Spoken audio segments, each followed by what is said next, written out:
devotee asked Sri Nanagaru very sincerely, "These days, my anger has greatly increased.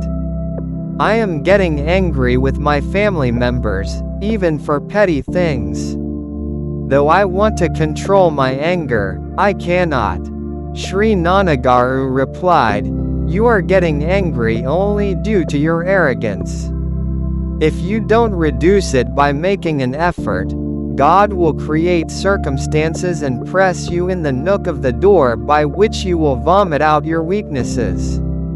Make an effort and reduce your anger. Guru's grace exists forever." A collector's wife told Sri Nanagaru, "My husband has a great honor in the society, but he has not saved much money." Sri Nanagaru replied, "Don't you have sufficient savings? What will you do by earning more money? Your daughter's marriage is already done. They are already employees of a bank. Even you will get a pension upon retiring from your job. Though you don't have surplus money, your money is sufficient. You will constantly fear the income tax rates if you have excess money. Also, excess money will slowly pollute your mind. Possessing money is equivalent to wearing slippers. The slippers should be neither too small nor too big. If they are too small, you will get pricked by the thorns.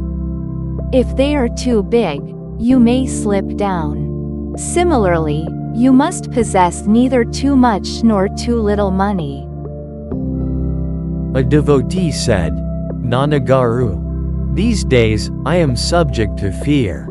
However, Bhagavan asked us to eliminate I or ego. I am habituated to chant the name of Ramana. But whenever I chant his name, I am reminded that Bhagavan had asked us to eliminate I or ego. Once I get reminded of that, I am subject to fear.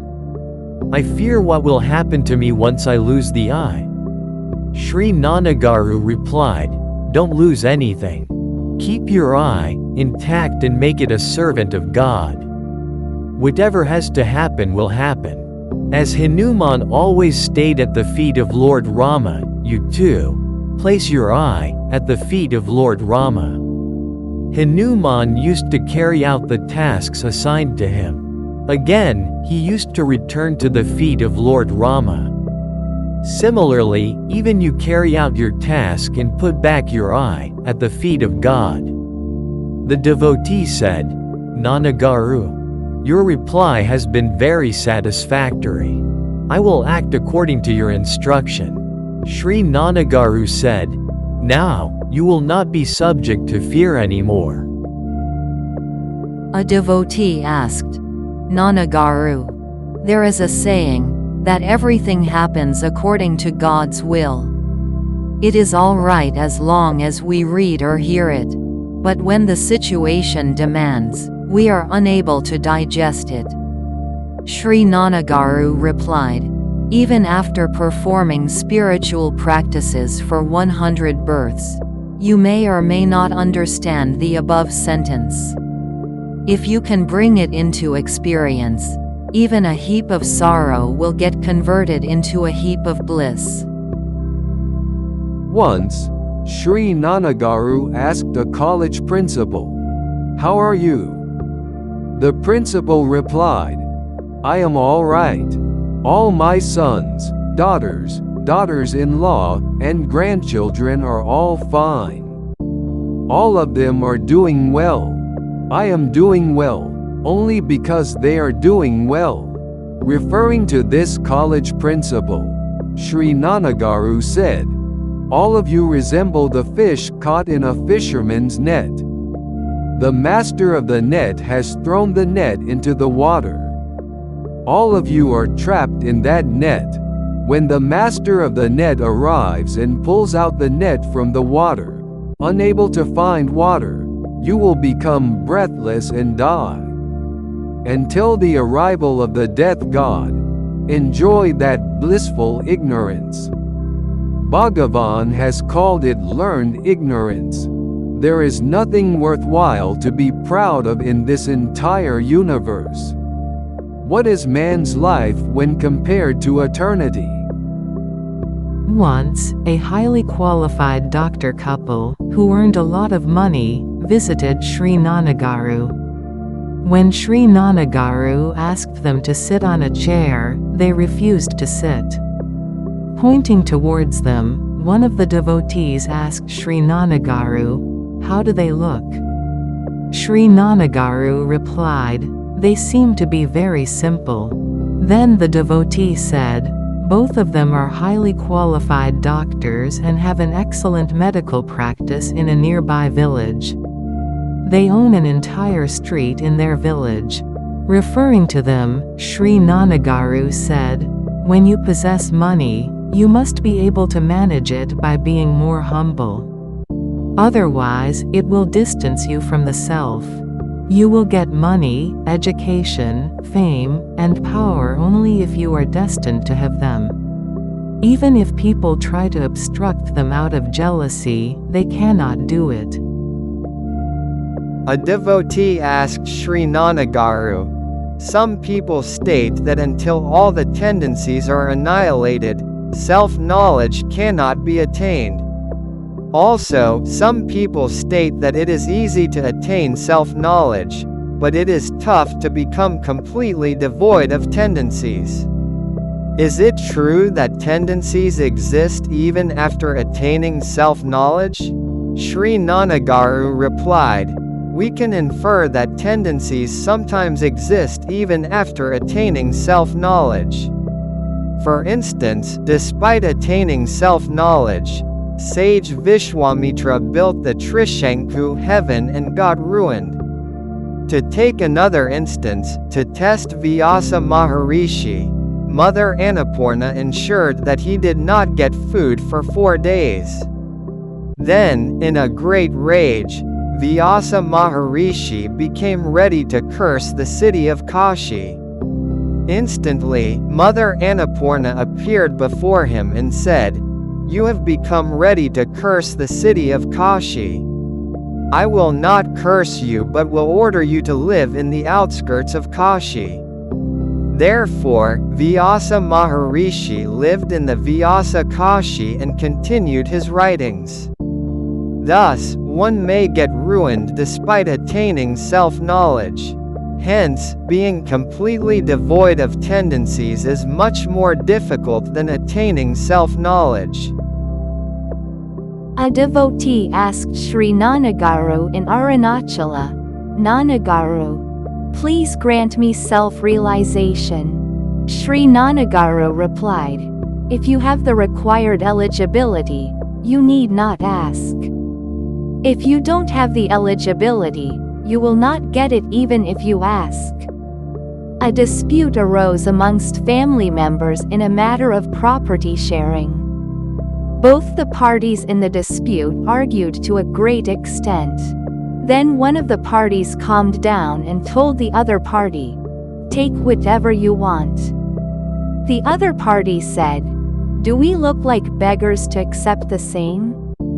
Stating this, they started disputing again. Self-realization is not something that can be granted when asked. To ask is another form of ego. Therefore, you will attain self-realization only on getting the required eligibility. Sri Nanagaru asked a devotee, "Which god's name are you chanting?"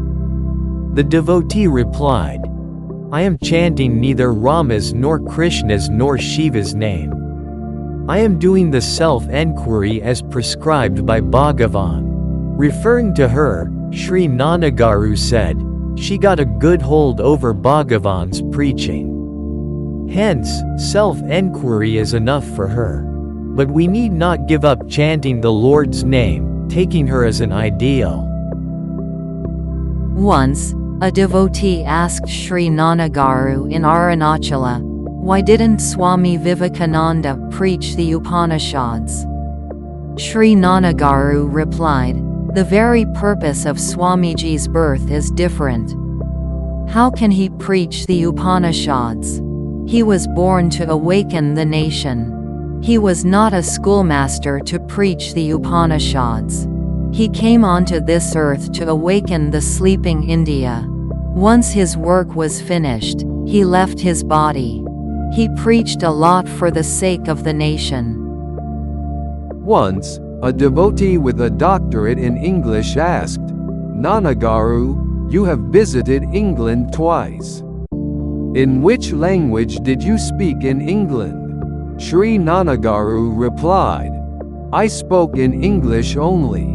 English people don't speak the same English they learned in a classroom.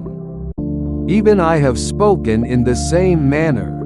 Did all the Americans go to school and learn English? Are all the Telugu people aware of the Telugu grammar? As you are well versed in grammar, you are thinking thus. However, there is no relationship between the spoken language and grammar. Even Americans commit a lot of grammatical mistakes in their speech." A devotee came to Sri Nanagaru and said, "I have been doing medical practice with my son-in-law. But recently we had a dispute. I had a slip of my tongue and said to him, 'It is all due to our hard work that today you and your wife can roam in a car.' My son-in-law became very angry and replied, 'Now we will not use that car anymore.' He did not stop there. He said, 'We will leave this place and set up our own medical practice.' Nanagaru, this is subjecting me to an intense grief and anxiety." Sri Nanagaru replied, "Why should you become so anxious? Let him set up his own medical practice. Till now, he has been dependent. Now he will become independent." Then the devotee said, "Their departure is not making me sorrowful. But I am subject to sorrow when I remember that they are leaving only because of me." Sri Nanagaru said, "It is only called doership. Why do you consider yourselves responsible for their departure? It happened thus as God has ordained the same. Your doership alone is the cause of your sorrow. Until the doership is annihilated, sorrow becomes inevitable." A devotee narrated the following to Sri Nanagaru. Someone asked me, "Which path is prescribed by your guru? Is it the path of karma, bhakti, meditation, or jnana?" I could not give him an apt answer. Sri Nanagaru replied, "Tell them that my guru prescribes the path that harmonizes all the above paths. Not only now, but if you are asked the same question anytime in the future, tell them, my guru's path is the harmonizing path." Sri Nanagaru asked a devotee, "How are you?" The devotee replied, "I am all right. I am killing my time in some form or the other." Sri Nanagaru felt, despite being a wealthy man, he has spoken thus. It may be due to an unknown sorrow and unfulfillment. As long as one enjoys the worldly things, they are bound to become sorrowful. Joy is different from enjoy. That which emanates from God is joy. It will gradually lead them to the sorrowless state through constant remembrance of God and performance of spiritual practices.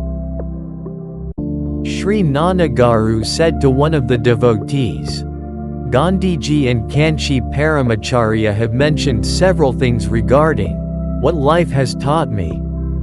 Narrate to me any lessons that you have learned from your life." The devotee said, "One should stop finding faults with others. Rather, one should find one's own faults." Sri Nanagaru replied, "Bhagavan has mentioned this more wonderfully. He said, to see wrong in others is one's own wrong. Whatever flaw you see in others exists even within you. If you cannot see any flaw in others, it implies that you are completely flawless. If you are flawless, you cannot see any flaw in others, though they may possess a particular flaw. Then the devotee again said, I have realized that the wealth of divine qualities is the true wealth. Sri Nanagaru said, divine qualities refer to those qualities which lead us towards the divine. If you possess at least one good quality amongst those divine qualities, you will automatically be decorated with the other divine qualities. Sri Nanagaru asked a devotee, you were an average student until 7th standard. How did you become so intelligent all of a sudden? How are you able to pursue such higher studies in the USA? The devotee replied, Nanagaru, while studying 8th standard, a governor's son happened to become my friend. He was very fond of science and mathematics. Even I developed a great interest in those subjects due to his companionship. Thus, today, I have reached this position. Referring to the above devotee, Sri Nanagaru said, the boy did not reveal all this on his own. He narrated this only on being asked. Some people were reformed due to good companionship, and some were ruined due to bad companionship. Therefore, one should be very careful in choosing their friends. A devotee and his wife settled down in the USA. Both were employees with very high salaries. The devotee's wife was the only daughter of a wealthy man in India. She was unable to stay in the USA without her parents. Once, she said, Nanagaru, what else can the purpose of money be apart from providing us with basic needs like food, clothing, shelter, and medicines? What shall we do with the surplus money after fulfilling these needs? Why do we need so much money? Why should we settle down only in the USA and not India? Sri Nanagaru replied, your husband will not expect your salary even in his dream. Therefore, visit India 4 times a year. Purchase the flight tickets out of your salary. Come to India, spend time with your parents, and return to the USA. However, you settle down in the USA only. This is because the materials required for your husband's research are available in the USA only. They will not be available in India. Therefore, your husband has to settle down in the USA only. His research will be helpful to the entire world. Therefore, keep visiting India to see your parents, but settle down in the USA only. Sri Nanagaru initially did not understand how to respond, but Sri Nanagaru said that he went into a deep sleep that night after listening to that question. Why do we need so much money? Once, a wealthy man came to Sri Nanagaru and said, I have read the entire Valmiki Ramayana. I have understood that Rama is not God.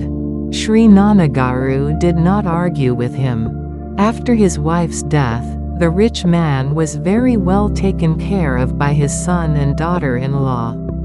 Even the son was earning a lot of money. However, the rich man told his son, you are looking after me only with the desire to inherit my big house. The son replied, it is all right. I will look after you even if you don't give me that house. The son told Sri Nanagaru, having heard my father's words, I feel like moving into another house. Sri Nanagaru replied, don't do that. Your father is an aged person. He may say something. Don't get offended by his words. Sri Nanagaru was aware that the son was a very good person. Regarding the rich man, Sri Nanagaru said, when he cannot understand the people at home, How can he understand sage Valmiki? Had he narrated the same in front of Bhagavan, Bhagavan would have said, "Leave him." Will he understand by merely being told? He has to experience the required cuffs and thrashing. Only then he will remember Lord Rama. A poor girl got a medical seat in the B category. As she was not in a position to pay her fees, Sri Nanagaru donated the total fees. However, she got an A category seat in the second counseling. Therefore, she came to Sri Nanagaru to return the fees. However, Sri Nanagaru refused to accept. Sri Nanagaru said, "You purchase good clothes and expensive books using that money and lead the life of a normal student." Referring to that girl, Sri Nanagaru said, she wanted to return the money. "But if I accept it, it will be wrong on my behalf. We will attain the desireless state when we perform any task without any desire. Then, the self within is revealed as I. It is called Karma Yoga." However, to quote this in Bhagavan's words, Bhagavan would ask us, "Who has given you the money?" The entire money belongs to God. If the sweet in the left hand is placed in the right hand, can anyone call it a donation? All the wealth belongs to God. He is the Supreme Master. The giver is God, and the recipient is also God. Therefore, if you say that, "I have donated," who is this I you are referring to? You cannot attain self-knowledge without the destruction of that I. A young devotee asked, "Nanagaru, while chanting the Lord's name, my mind starts wandering. I am unable to chant the name of the Lord constantly." Sri Nanagaru replied, "It happens with anyone in the initial stage of performing their spiritual practices. As and when you recognize that the chanting has stopped, you must restart chanting the Lord's name." Sri Nanagaru further asked him, "Which name of the Lord do you chant?" The devotee replied, "I chant the name of Lord Rama." Then Sri Nanagaru said, "There is no other Lord's name greater than that of Lord Rama's. Whenever your mind is disturbed, if you chant the name of Rama, your disturbance will subside automatically. It is only the name of Rama that keeps the mind balanced. I have chanted the names of all lords.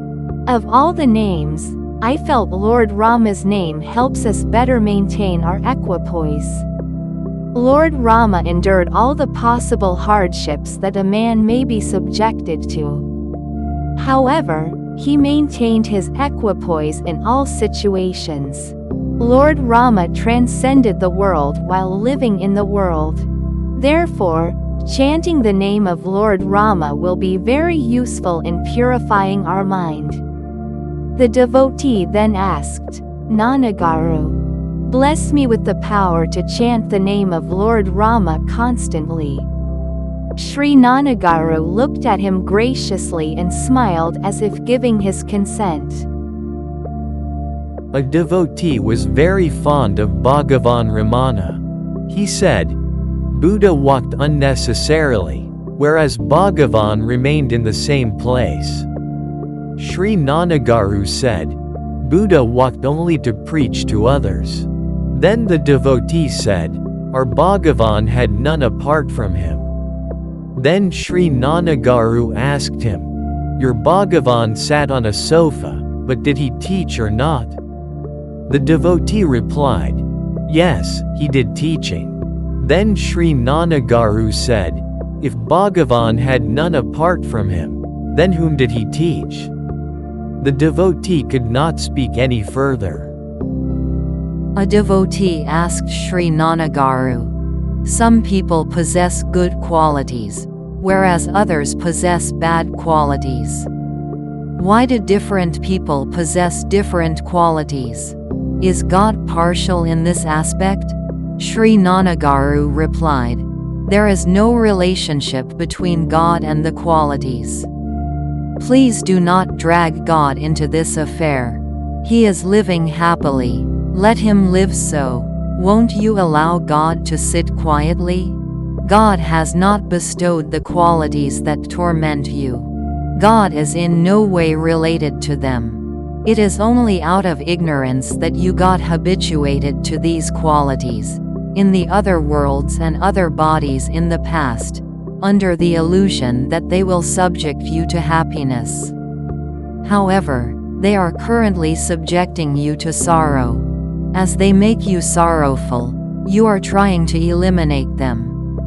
Remember that the qualities you are currently trying to transcend are something you have habituated yourselves very willingly in past births. You are coming out of a pit but falling back into another. What does it mean? You are sacrificing a quality, presuming it begets sorrow, but simultaneously, you are clinging to another quality. But even that quality brings you sorrow. Except for Brahman, everything else will beget sorrow alone. The false always begets sorrow. Is there anything in nature that is not subject to change?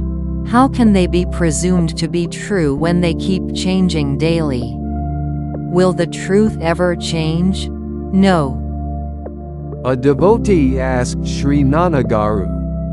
Buddha told his father Shuddhodana, despite residing in the kingdom, I never felt that the kingdom belonged to me. Therefore, I can beg now. I never thought that I had sacrificed the kingdom. This implies that Buddha's ego was annihilated even before he gave up his family. However, it is said that it took him 6 long years of penance to attain enlightenment. Why did it take him 6 long years? Sri Nanagaru replied. Even the charioteer posed the same question to Buddha after taking him into the forests. He asked, "You are abandoning your father, mother, wife and 6-month-old child. Is it right on your part?" Buddha replied, "I don't want to restrict my love only to my family members or the people in my kingdom. I am going away only to widen my love. I want to make my love universal." This is the answer to your question too.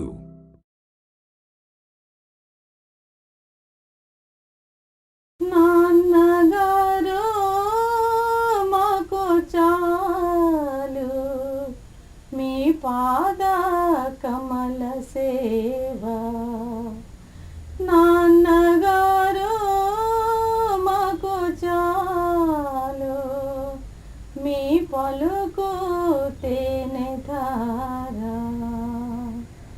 అమ్మ ఒడిలోన మేముంటే అన్య చింతలు మాకేలా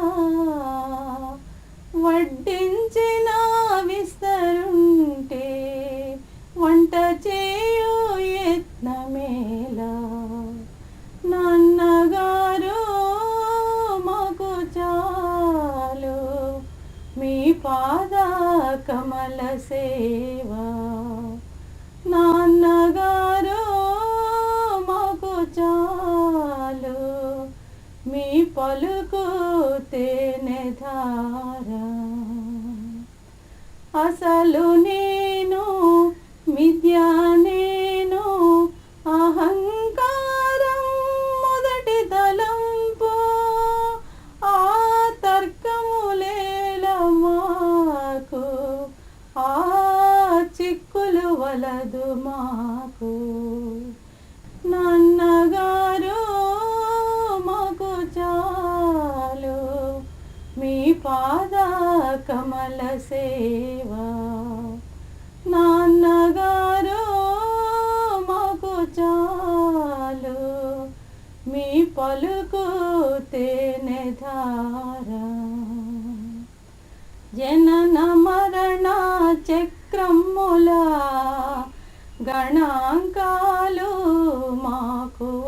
వద్దు. నరకనాక పాప పుణ్యాల పరిగణలు మాకు వద్దు.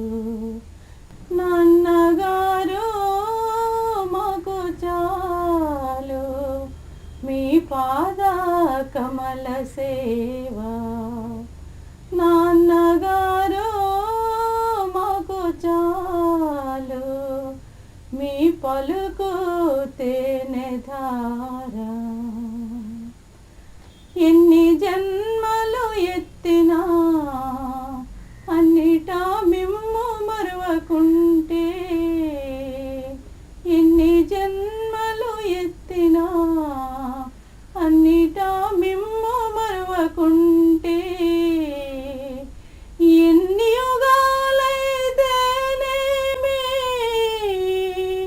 నాన్నగారు మీరుంటే, ఎన్ని యుగాలైతేనేమి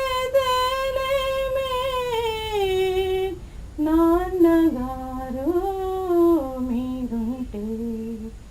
నాన్నగారు మాకు చాలు మీ పాద కమల సేవ.